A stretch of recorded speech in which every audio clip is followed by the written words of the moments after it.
Thank you. So this is iClub and so can you. I'm Christopher Lamberson, as I was introduced. Quick talk about who I am. I work 2 part-time information security jobs, and I also study at a Columbus, Georgia-based university. More importantly for this talk, I'm also president and founder of the university's collegiate information security club, Black Box Society. So what is this talk about?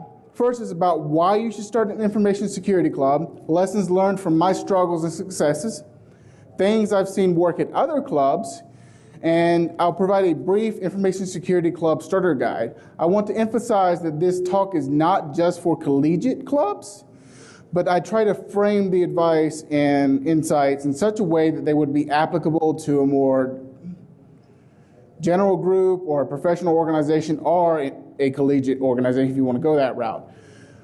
Real quick, when I refer to an information security club, in the most general sense, that is just a gathering of people who want to get together to do something information security related. The real goal here is that people will come here, hear this talk, or see it later on YouTube, take the knowledge learned, and start their own information security club. Alternatively, if clubs already exist in your hometown or city, hopefully this will inspire you to take a look around and become involved. Otherwise, you're already involved, in which case, keep being awesome. So, why start an information security club? Your reasons basically boil down to helping others or helping yourself. You can help others. In the old Final Fantasy games, the white mage was the healer. You will be supporting your group like the white mage would support the party. You can be the change you want to see in the world, in that if you want to see more people well-versed in the OWASP 10, your group can have a web app focus, and your audience could be professionals already working in the field. You can also attract newcomers to the field and get them started on the right foot. You can also take a stab at shrinking the InfoSec skill gap that currently exists. Alternatively, you can be helping yourself. One of the best ways to learn any subject or topic is by teaching it to others. Studies have shown this, so if you wanted to learn web app security, spin up a lab, read some books, but then go and do a tutorial or a workshop or a talk about web app security to help cement your knowledge and ensure that you know the subject matter. Also, you'll be growing your pool of contacts and connections, which you can call upon in the future when you're networking or trying to move into a new position. You can also group up for competitions, especially if your group has a competition focus, win some money, have a lot of fun maybe. A little background. I come from a smaller city, which when I started creating my information security club, had no vibrant information security scene that I could think of or see at the time. And I really think it's important that if you don't live in a big city, to still be involved and cultivate a community around you and improve yourself and the InfoSec community at large. So my club experiences, I actually founded 2 clubs, one that kind of morphed into the other. The first one was the Computer Security Special Interest Group, or CompSecSig, Black Box Society, or BBS. I've also checked out DEF CON Group DC 404 in Atlanta, and the Information Systems Security Association Columbus, Georgia chapter. I include what I've seen those groups do, the good things they do, to give this talk a more rounded presentation. So again, it is not just aimed at collegiate groups. So I started with a Computer Security Special Interest Group. We had some good successes. We grew the group from pretty much just me and a couple of friends to a mailing list of something like 32 to 36 people. We produced the university's first competitive capture the flag team that actually placed in a collegiate level competition that I am aware of. But it wasn't all great, and I picked up a lot of lessons learned from the experience. First of all, the organization was created as a special interest group under my university's Association for Computing Machinery, or ACM. My thought process was, well, now I don't have to deal with paperwork or any bureaucracy. I can just offload it to ACM. When in fact, I just added another level of bureaucracy that I would have to deal with when reserving rooms for meetings or trying to request funding. Also, since the organization had a very flat structure,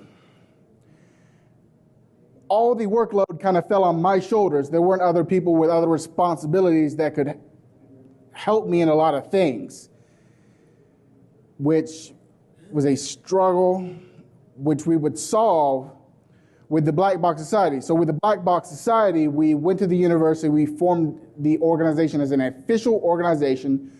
We had a structure of officers, someone to handle reserving a room, someone to handle social media and websites that we run, someone to handle all the money.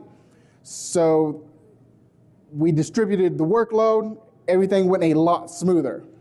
Since we were also an official organization, we could take advantage of the social media platform that the university provides for all registered student organizations. We could also schedule rooms and have regular meeting times and places. The organization is still not as good as I think it can be.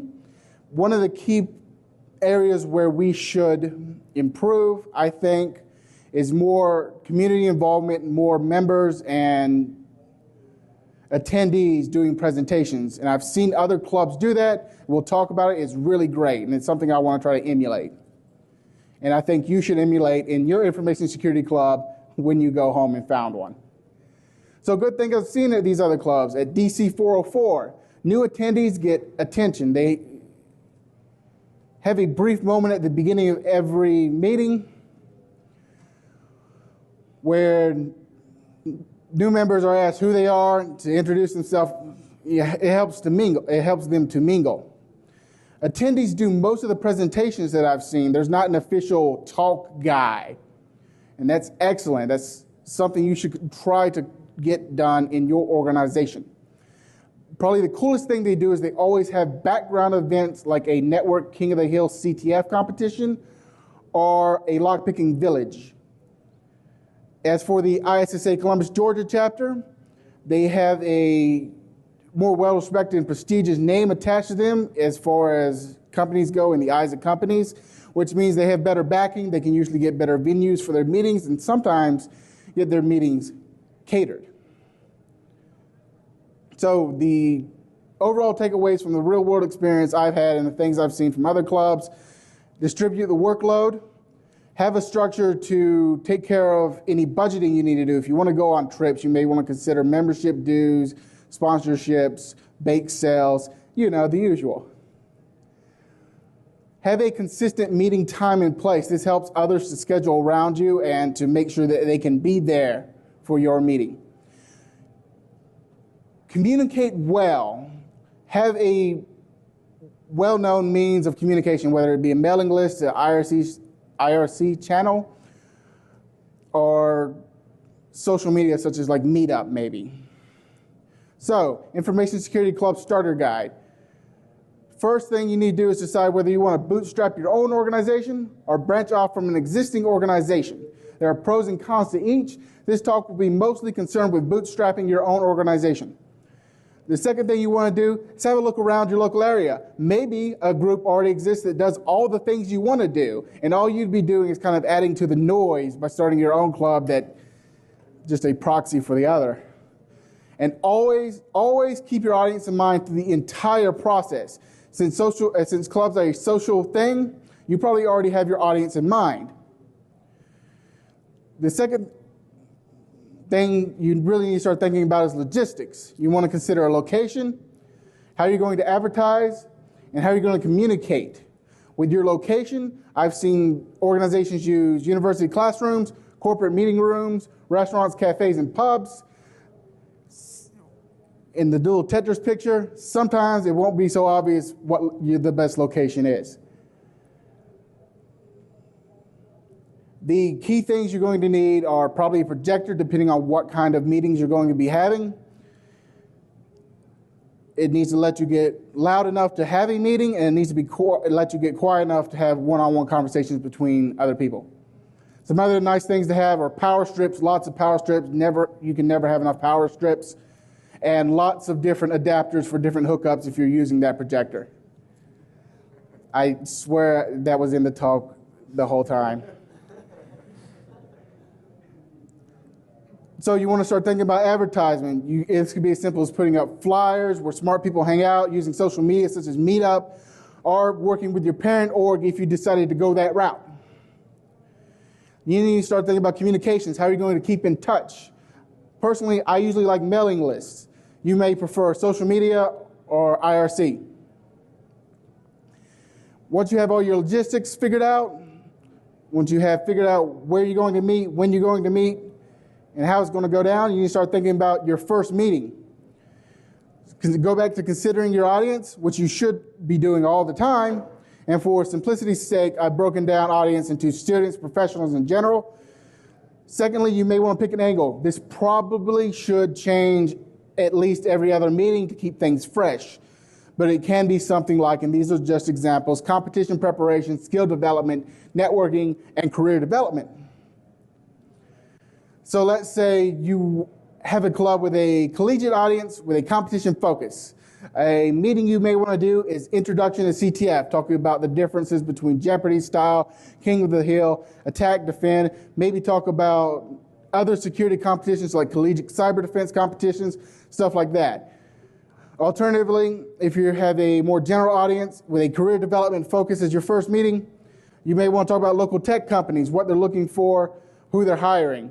For bonus points, get a guest speaker from one of those companies to come in and hear it straight from the horse's mouth. We talked about spinning off your own organization, or spinning off of an existing organization.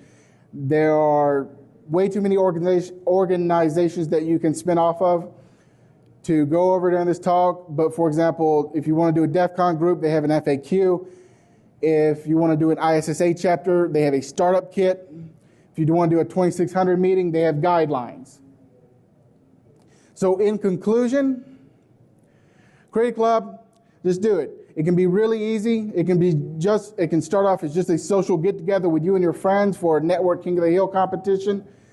All you need to do is have that room and time ready, invite people over, and have that first meeting in your mind. I'm going to take questions here shortly, but first, I'd like to thank my Proving Grounds mentor, Rachel Lininger, all the Black Box Society members and officers, my academic mentor, Dr. Picard, and all the computer science faculty at CSU, and a shout out to DC 404 and the Columbus chapter of the ISSA for unknowingly contributing to my talk. Questions?